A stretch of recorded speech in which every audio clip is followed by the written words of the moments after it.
قارعہ کو جھٹلایا. قارعہ مطلب کھڑکھڑانے والی یا کھڑکھڑا دینے والی, کھڑکھڑا دینے والی یا کھڑکھڑانے والی چیز کو کہتے ہیں القارعہ. اصل میں قرأ یقرع کا معنی ہوتا ہے کھٹکھٹانا, کھڑکھڑانا. جیسے کہ دروازے پہ کوئی نوک کرتا ہے, دستک دیتا ہے, دروازے کو ٹھوکتا ہے, تو اس کے لیے استعمال ہوتا ہے قرع الباب, دروازہ کھٹکھٹانا, دروازہ کو کھڑکھڑانا. تو یہاں پر اللہ رب العالمین نے فرمایا کہ جھٹلایا ثمود نے اور عاد نے کس چیز کو؟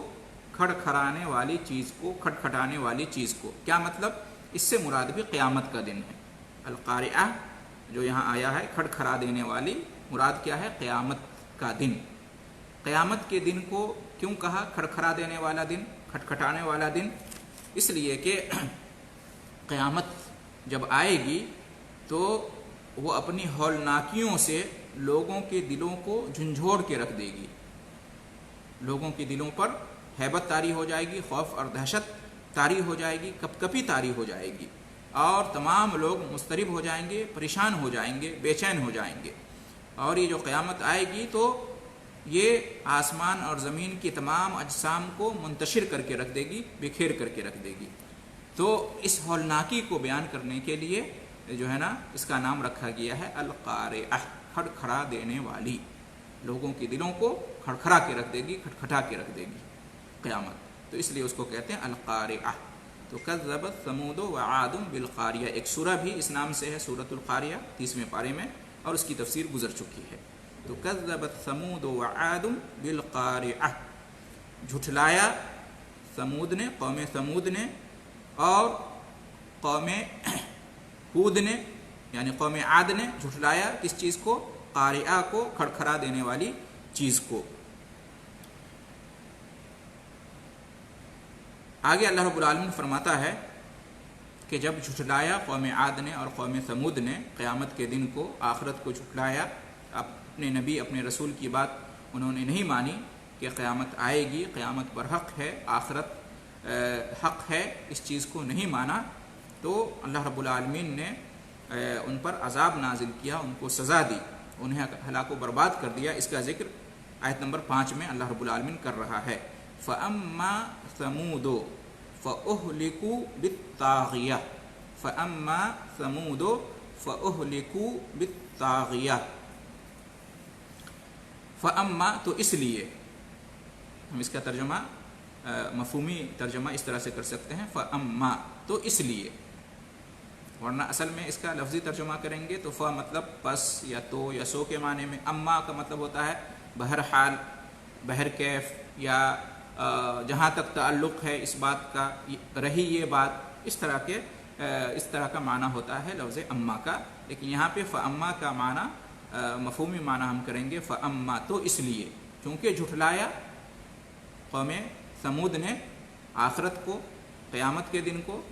فَأَمَّا ثَمُودُ تو اللہ تعالیٰ نے فرمایا کہ فَأَمَّا ثَمُودُ اس لیے قوم ثمود کو, فَأَمَّا ثَمُودُ اس لیے قوم ثمود, فَأُهْلِكُوا ہلاک کر دیے گئے, اہلکو ہلاک کر دیے گئے. اہلکو, اہلک یہلکو, اہلاک کا مطلب ہوتا ہے ہلاک کر دینا, کسی جان سے مار دینا, نیست و نابود کر دینا, کسی کے وجود کو ختم کر دینا. تو یہ ہلاک یہلکو ہلاک ہو جانا, اور اہلک یہلکو ہلاک کر دینا. تو اہلکو یہ جو ہے یہ مجہول کا صیغہ ہے. اہلکا وہ ہلاک کر دیا گیا, اس کی جمع ہے اہلکو, وہ ہلاک کر دیے گئے, مجہول کا صیغہ ہے فعل ماضی کا. فَأَمَّا ثَمُودُ فَأُهْلِكُوا اس لیے ثمود ہلاک کر دیے گئے, قوم ثمود ہلاک کر دی گئی. بالطاغیہ, فَأُهْلِكُوا یہاں پہ جمع کا صیغہ آیا ہے, اور اس سے پہلے کذبت جو آیا, کذبت ثمود, وہ واحد مؤنث کا صیغہ آیا, اور یہاں پہ فَأُهْلِكُوا یہ جمع مذکر کا صیغہ آیا. تو عربی کا ایک قاعدہ ہے کہ فعل پہلے آتا ہے تو واحد ہوتا ہے, ٹھیک ہے, اور جب فعل بعد میں آتا ہے اور جس کے بارے میں بات کر رہے ہیں اس کا بیان پہلے آ چکا ہے, مبتدا ہوتا ہے اور وہ جمع ہوتا ہے, تو پھر اس کے لیے جمع ہی استعمال کرتے ہیں. سمود یہاں پہ پہلے آیا, فَأُهْلِكُوا اس لیے اس کے لیے جمع کا صیغہ لائے. وہاں پہ سمود بعد میں آیا، کذبت پہلے آیا. تو فاما ثمود فاہلکوا، ہلاک کر دیے گئے، سمود ہلاک کر دیے گئے، بالطاغیہ، کس چیز سے ہلاک کر دیے گئے؟ بالطاغیہ، حد سے گزر جانے والی چیز کے ذریعے، حد سے گزر جانے والی چیز کے ذریعے. طاغیہ کہتے ہیں، طغا یطغا سے ہے، طغا یطغا حد کو پار کر جانا، سرکشی کرنا، حد کو پار کر جانا، حد سے بڑھ جانا، حد سے گزر جانا کہتے ہیں طغا یطغا. اسی سے ہے طاغوت اور اسی سے ہے طاغیہ. الطاغیہ کی جمع ہوتی ہے الطغات، حد سے گزر جانے والا جو ہوتا ہے اس کو کہتے ہیں طاغی، طاغیہ، حد سے بہت زیادہ گزر جانے والا. تو فاما ثمود فاہلکوا بالطاغیہ، اس لیے ثمود ہلاک کر دیے گئے طاغیہ کے ذریعے، یعنی حد سے گزر جانے والی چیز کے ذریعے. مراد اس سے کیا ہے؟ اس سے مراد یہ ہے کہ انتہائی خوفناک آواز کے ذریعے، انتہائی خوفناک آواز کے ذریعے سے قوم ثمود کو ہلاک کر دیا گیا. انتہائی سخت آواز آئی، شدید ترین چیخ جو ہے نازل ہوئی، اور اس کی وجہ سے وہ سب ہلاک و برباد ہو گئے. جیسے کہ بجلیوں کی کڑک کتنی سخت ہوتی ہے، اسے تو ہمارے کان برداشت کر لے جاتے ہیں، لیکن وہ اتنی بے انتہا شدید ترین آواز تھی کہ وہ برداشت نہیں کر پائے. ایسی آواز جس سے کان کے پردے پھٹ جائیں، سمجھ لیں دل پھٹ کے رہ جائے، ایسی آواز تھی جس کی وجہ سے ان کی جان چلی گئی. مقصد ہی تھا اللہ رب العالمین کا انہیں ہلاک کرنا، ان پر عذاب نازل کرنا، اس لیے کہ وہ ایمان نہیں لائے اور انہوں نے جھٹلایا اپنے نبی اور رسول کو، اور اللہ تعالیٰ پر ایمان نہیں لائے، قیامت کے دن پر ایمان نہیں لائے. تو اس لیے کہتے ہیں طاغیہ، حد سے گزر جانے والی، یعنی اتنی خوفناک چیز تھی وہ، اتنا خوفناک عذاب تھا، بے انتہا اتنی شدید ترین جو ہے نا آواز تھی کہ سمجھیے خوفناکی میں حد سے گزر جانے والی تھی، اس کا کوئی اندازہ نہیں کر سکتے. تو اس کے ذریعے سے سمود کو ہلاک کر دیا گیا. قوم سمود کے بارے میں ہے کہ یہ ملک شام اور حجاز کے درمیان، ملک شام اور حجاز کے درمیان ایک جگہ ہے جس کو کہتے ہیں حجر. حجاز یعنی جو مدینہ کا علاقہ ہے اس کو حجاز کہتے ہیں. تو ملک شام اور حجاز کے درمیان ایک جگہ تھی جس کا نام حجر تھا. حجر، اس جگہ پر یہ قوم سمود آباد تھی. آج کل اس جگہ کو مدائن صالح کہتے ہیں، معروف ہے، مدائن صالح کہتے ہیں. اور جو ابھی سعودی عرب کے اندر جو العلا کا علاقہ ہے، العلا اس علاقے میں پڑتا ہے، اس منطقے میں پڑتا ہے. العلا ایک شہر کا نام ہے سعودی عرب کے اندر، اس سے چند میل کے فاصلے پر یہ جگہ ہے مدائن صالح. آج کل اس جگہ کو مدائن صالح کہتے ہیں، پہلے اس کو حجر کہا جاتا تھا. تو یہ مدینہ کا جو پورا علاقہ ہے اس کو حجاز کہتے ہیں. تو اس کے درمیان اور اس کے بعد ملک شام شروع ہوتا ہے. تو ملک شام اور حجاز کے درمیان ایک جگہ تھی جس کو حجر کہا جاتا تھا، جس کو آج کل سعودی عرب میں مدائن صالح کہتے ہیں، جو سعودی عرب کے شہر العلا سے قریب ہے. وہاں پر یہ قوم واقع تھی، قوم سمود، جس کی طرف حضرت صالح علیہ السلام نبی بنا کر، رسول بنا کر بھیجے گئے تھے. تو ان کو وہاں پر ہلاک و برباد کر دیا گیا. آج بھی اس کے آثار معلوم ہیں اور لوگوں کو پتہ ہے. اس کے بعد اللہ رب العالمین نے فرمایا وَأَمَّا عَادٌ فَأُهْلِكُوا بِرِيحٍ صَرْصَرٍ عَاتِيَةٍ. اور جہاں تک معاملہ ہے قوم عاد کا، وَأَمَّا عَادٌ فَأُهْلِكُوا، تو انہیں ہلاک کر دیا گیا یا وہ ہلاک کر دیے گئے. بِرِيحٍ صَرْصَرٍ عَاتِيَةٍ، شدید ترین سرد تیز و تند ہوا کے ذریعے سے. ریح کہتے ہیں ہوا کو، ریحن ہوا کو کہتے ہیں، یہ جو ہوا چلتی ہے اس کو ریح کہتے ہیں. سرسر انتہائی سخت سرد ہوا کو کہتے ہیں. بہت ٹھنڈی ہوا ہو، بہت سرد ہوا ہو، اس کو کہتے ہیں ریح سرسر. تو بریح سرسرن، انتہائی سرد ہوا کے ذریعے سے. آتیہ وہ ہوا سخت ٹھنڈ بھی تھی، ٹھنڈی اور سردی والی بھی تھی، اور آتیہ وہ ہوا انتہائی سرکش ہوا تھی. آتیہ کہتے ہیں سرکش چیز کو، آتیہ کہتے ہیں ایسی چیز جو قابو میں نہ آئے، بے قابو چیز کو کہتے ہیں آتیہ. تو وہ ایک ایسی ہوا تھی جو انتہائی سرد تھی اور انتہائی تیز تند تھی، بہت تیز ہوا تھی جو قابو میں آنے والی نہیں تھی، ناقابل برداشت تھی، سرکش ہوا، بے قابو ہوا. تو اس کے ذریعے سے قوم عاد کو ہلاک و برباد کر دیا گیا، نیست و نابود کر دیا گیا. تو قوم سمود کو انتہائی سخت آواز چیخ کے ذریعے سے ہلاک کیا گیا، اللہ رب العالمین کی طرف سے عذاب نازل ہوا اس طرح کا. اور قوم عاد کو سخت سرد اور انتہائی تیز و تند ہوا کے ذریعے سے، یعنی ایسا طوفان، ایسی آندھی، اس میں سخت ہوا چل رہی ہو، زوردار ہوا جو قابو میں آنے والی نہ ہو، اور انتہائی سرد اور ٹھنڈ ہوا، اس کے ذریعے سے قوم عاد کو ہلاک و برباد کر دیا گیا. وَأَمَّا عَادٌ فَأُهْلِكُوا بِرِيحٍ صَرْصَرٍ عَاتِيَةٍ. اور جہاں تک قوم عاد کا معاملہ ہے تو انہیں ہلاک کر دیا گیا ایسی ہوا سے، بریحن ایسی ہوا سے، سرسر جو انتہائی سرد ہوا تھی، پالے والی ہوا، شدید ترین سرد ہوا.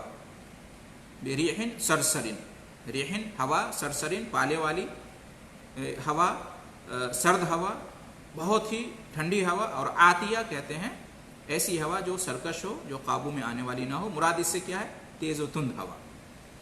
وَأَمَّا عَادٌ فَأُهْلِكُوا بِرِيحٍ صَرْصَرٍ عَاتِيَةٍ. یہ جو قوم عاد تھی اس کی طرف حضرت ہود علیہ السلام کو نبی یا رسول بنا کر بھیجا گیا تھا، اور یہ احقاف میں آباد تھی، احقاف میں آباد تھی. اور احقاف کا جو علاقہ تھا، جو جگہ تھی، وہ عمان اور حضرموت، جو عمان ہے ملک عمان، اور حضرموت جو یمن میں جگہ ہے، معروف مشہور جگہ حضرموت، دونوں کے درمیان ایک ریگستانی علاقہ ہے جس کو احقاف کہا جاتا تھا.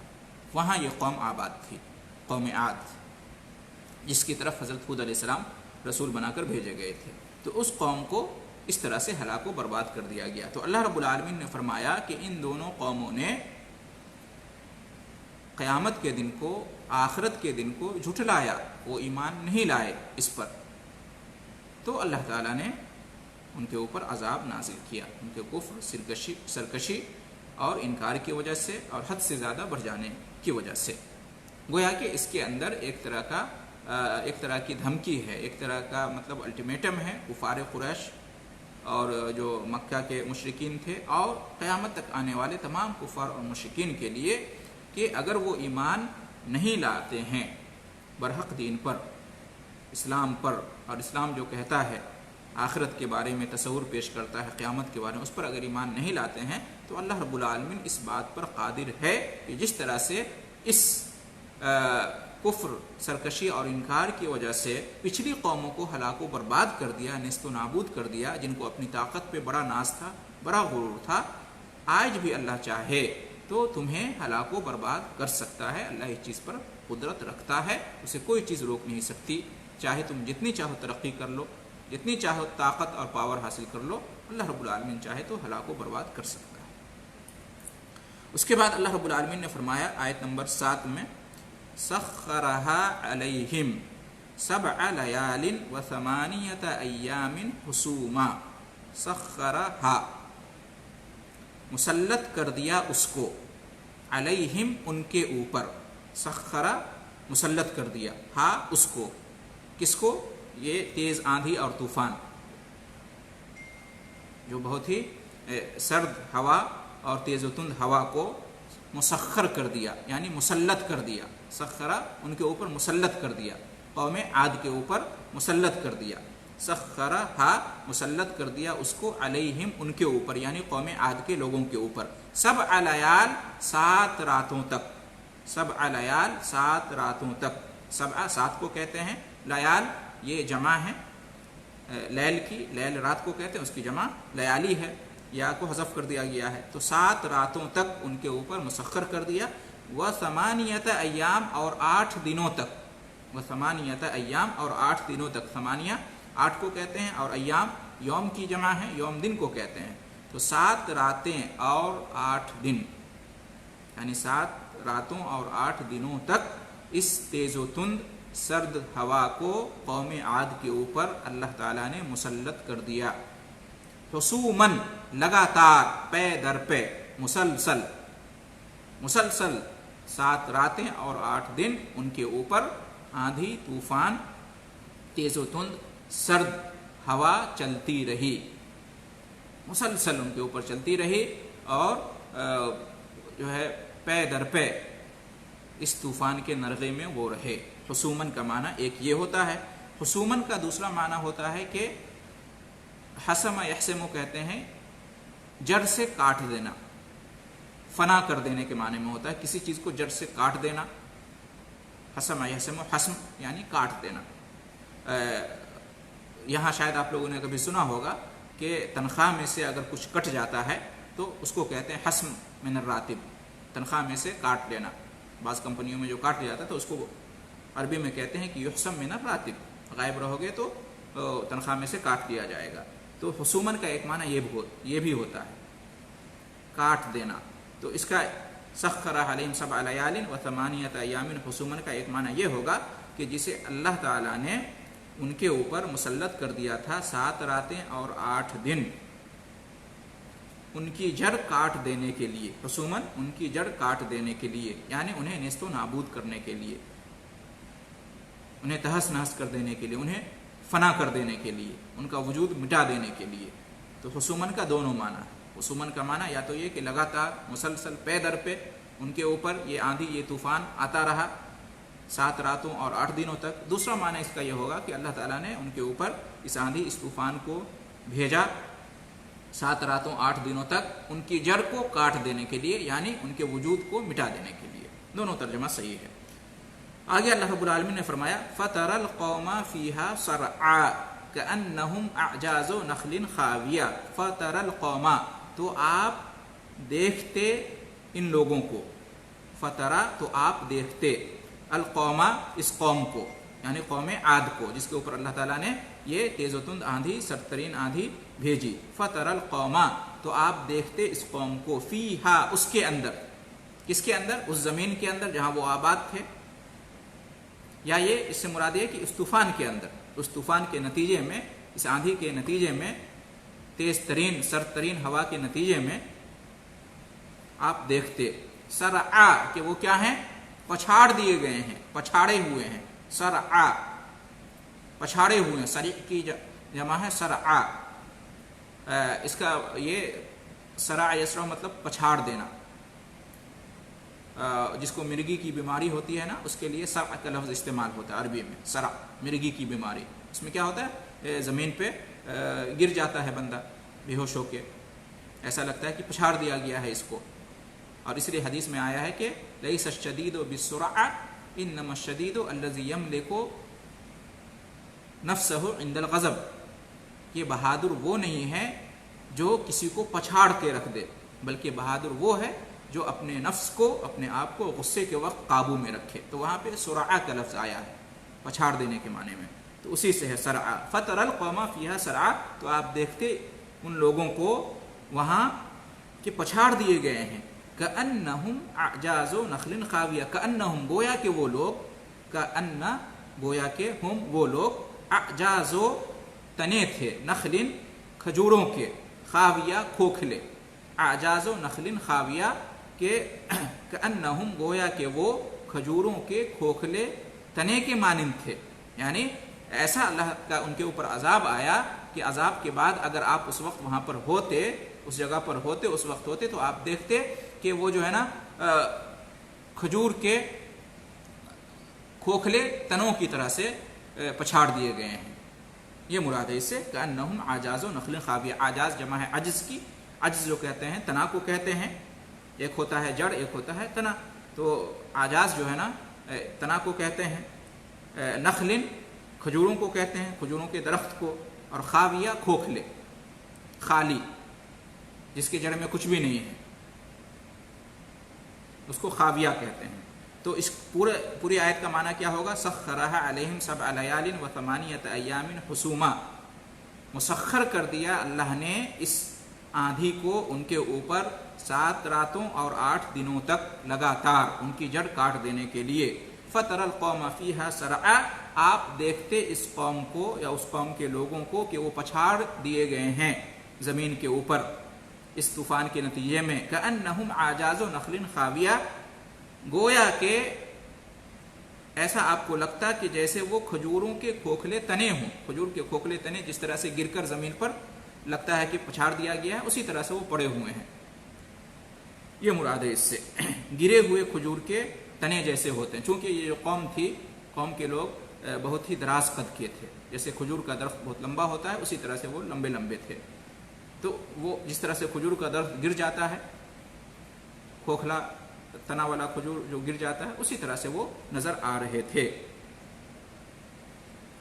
اس میں 7 راتوں اور 8 دنوں کا ذکر آیا ہے.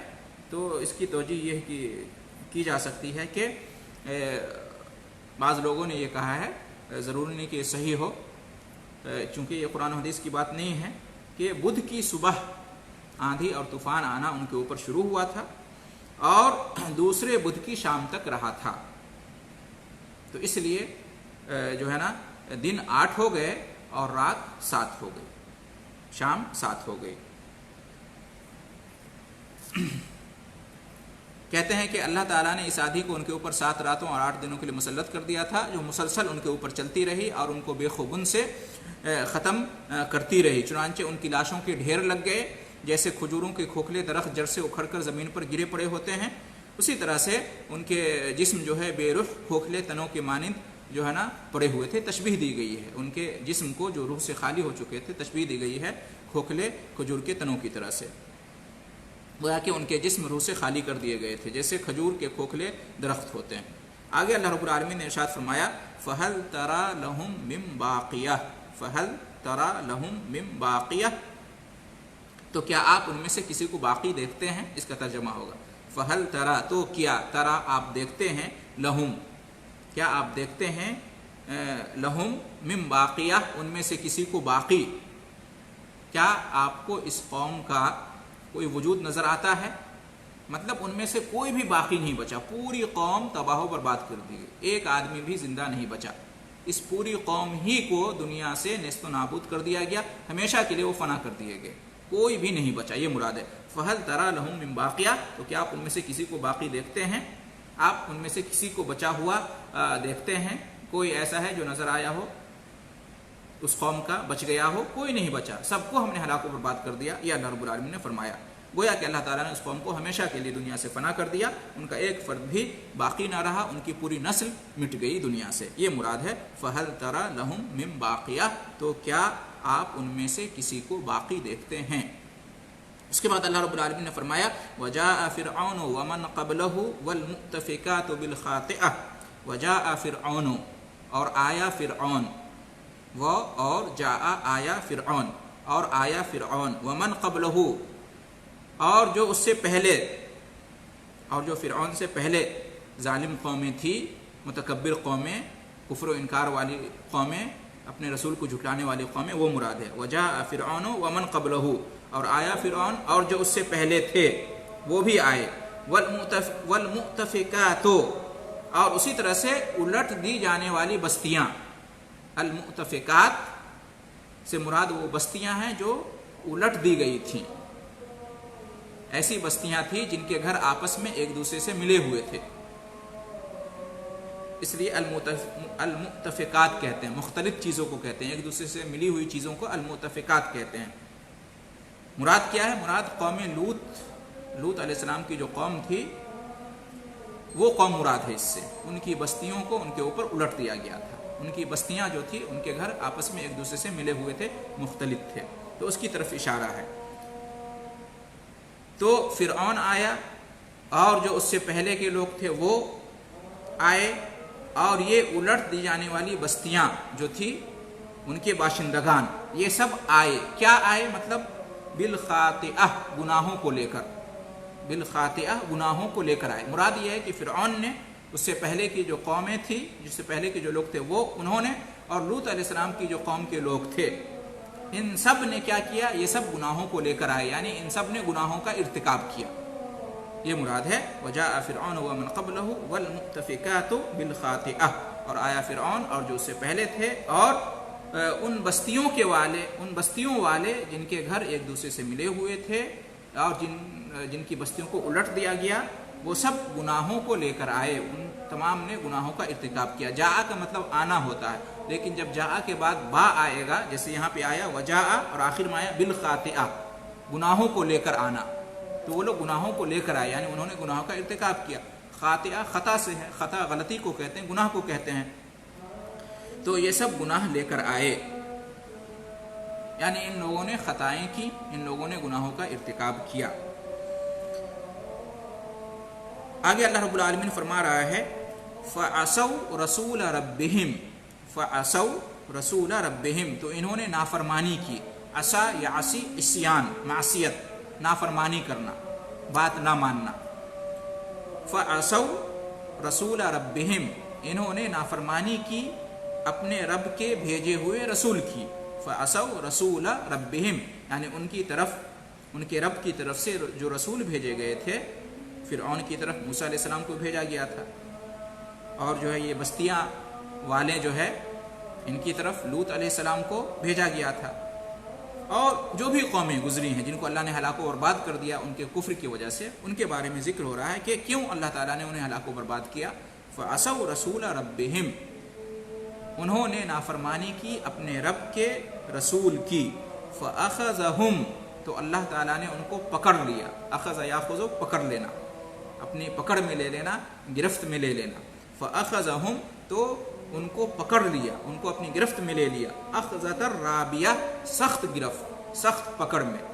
رابیہ اصل میں کہتے ہیں ربا یربو، زیادہ ہونا، اسی سے ہے ربا، ربا سود کو کہتے ہیں۔ سود کا مال ظاہر میں لگتا ہے نا کہ وہ زیادہ ہو گیا ہے، حالانکہ ایسا نہیں ہوتا ہے، تو اس لیے ربا کو ربا کہتے ہیں، سود، ربا یربو، زیادہ ہو جانا۔ حالانکہ حقیقت یہ ہے کہ صدقہ کرنے سے مال زیادہ ہوتا ہے اور سود سے مال گھٹتا ہے، زیادہ نہیں ہوتا ہے، اس کی برکت ختم ہو جاتی ہے۔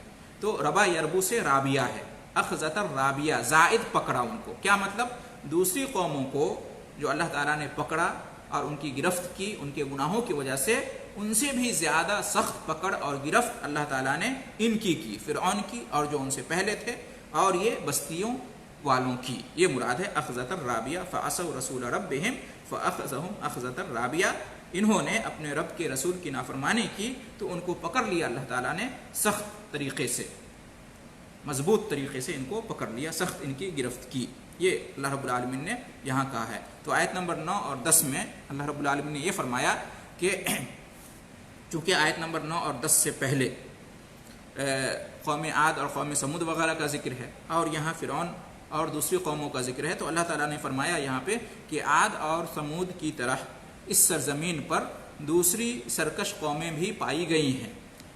عاد اور سمود کی طرح دوسری سرکش قومیں بھی پائی گئی ہیں۔ چنانچہ ملک مصر میں فرعون پیدا ہوا تھا، جس کی ہدایت کے لیے اللہ تعالیٰ نے حضرت موسیٰ علیہ السلام کو بہت سارے معجزات دے کر بھیجا تھا، لیکن اس نے کفر کی راہ اختیار کی، سرکشی کی، اس نے جھٹلایا، فرعون اور اس کا لشکر ایمان نہیں لایا، تو اللہ تعالیٰ نے انہیں ہلاک و برباد کر دیا، غرقاب کر دیا۔ اسی طرح سے فرعون مصر سے پہلے بھی ایسی قومیں پائی گئی جنہوں نے اپنے زمانے کے رسولوں کو جھٹلایا اور ان کی دعوتوں کو ٹھکرایا۔ اسی طرح سے قوم لوط جو ہے نا، لوط علیہ السلام جس قوم کی طرف بھیجے گئے تھے وہ قوم لوط سے مشہور ہے۔ تو قوم لوط ان کے پاس بستیاں تھیں، تو ان بستیوں میں رہنے والوں کو بھی اللہ تعالیٰ نے ہلاک و برباد کر دیا، کیونکہ انہوں نے برے اور فحش کاموں کا ارتکاب کیا تھا، لواطت کا ارتکاب کیا تھا، جو کہ بہت برا اور فحش کام ہے، اور شرک اور کفر تو تھا ہی۔ تو اللہ رب العالمین نے انہیں بھی ہلاک و برباد کر دیا۔ تو اللہ رب العالمین نے یہاں کہا کہ ان تمام قوموں کو اللہ تعالیٰ نے کیوں ہلاک و برباد کیا، کیوں ان کے اوپر عذاب نازل کیا، کسی کو غرق کر دیا پانی کے اندر، کسی کے اوپر جو ہے نا آندھی اور طوفان نازل کیا عذاب کی شکل میں اور اس سے وہ ہلاک و برباد ہو گئے، کسی کے اوپر اللہ تعالیٰ نے سخت آواز اور چیخ کو بھیجا جسے سن کر وہ ہلاک و برباد ہو گئے، اور کسی کے اوپر اللہ تعالیٰ نے ان کے شہروں اور ان کی بستیوں کو ان کے اوپر الٹ کے رکھ دیا۔ تو ایسا کیوں کیا اللہ رب العالمین نے؟ ان کے گناہوں کی وجہ سے۔ یہ سب کے سب کیا آئے؟ گناہوں کو لے کر آئے تھے، اور جس میں سب سے بڑا گناہ کیا تھا؟ کفر اور شرک کا تھا، سرکشی کا تھا، اپنے رسول کی نافرمانی کا تھا، اور جس میں سے یہ تھا کہ انہوں نے آخرت کا انکار کیا، قیامت کے دن کو نہیں مانا، اور پھر دیگر برائیاں ان کے پاس تھیں، تو اللہ تعالیٰ نے انہیں ہلاک و برباد کر دیا۔ تو اس طرح سے سورہ حاقہ کی آیت نمبر 1 سے آیت نمبر 9 تک کا ترجمہ اور تفسیر آپ کی خدمت میں پیش کی گئی ہے۔ اذان ہو گئی ہے، وقت ختم ہو چکا ہے، اس لیے اسی پر آج کے درس میں میں اپنی باتوں پر اکتفا کرتا ہوں۔ انشاءاللہ آئندہ درس میں آیت نمبر 11 سے 1 سے 10 تک آج ہوا ہے درس، انشاءاللہ آیت نمبر 11 سے آئندہ درس میں انشاءاللہ منگل کے دن اسی وقت میں آپ کی خدمت میں ہم حاضر ہوں گے۔ اللہ رب العالمین سے دعا ہے کہ وہ ہم تمام ایمان والوں کو ایمان کے اوپر، توحید کے اوپر باقی رکھے، اور جب بھی خاتمہ ہو ایمان اور توحید کے اوپر ہو، آخرت کے اوپر ایمان ہو، رسالت کے اوپر ایمان ہو، اللہ کی وحدانیت پر ایمان ہو، اور اس طرح سے اللہ رب العالمین ہمیں کفر سے، سرکشی سے اور دوسری قوموں کی عادتوں سے محفوظ رکھے، اور دنیا اور آخرت دونوں میں اللہ رب العالمین ہمیں سعادت سے نوازے، آمین۔ وآخر دعوانا ان الحمد للہ رب العالمین وجزاکم اللہ خیر الجزاء۔ جزاک اللہ خیر شیخ، مشکور ممنون ہو۔ وقت کی کمی کی وجہ سے سوالات نہیں لے جا پائیں گے ہم لوگ، کیونکہ اذان ہو چکی ہے، تو شیخ کیا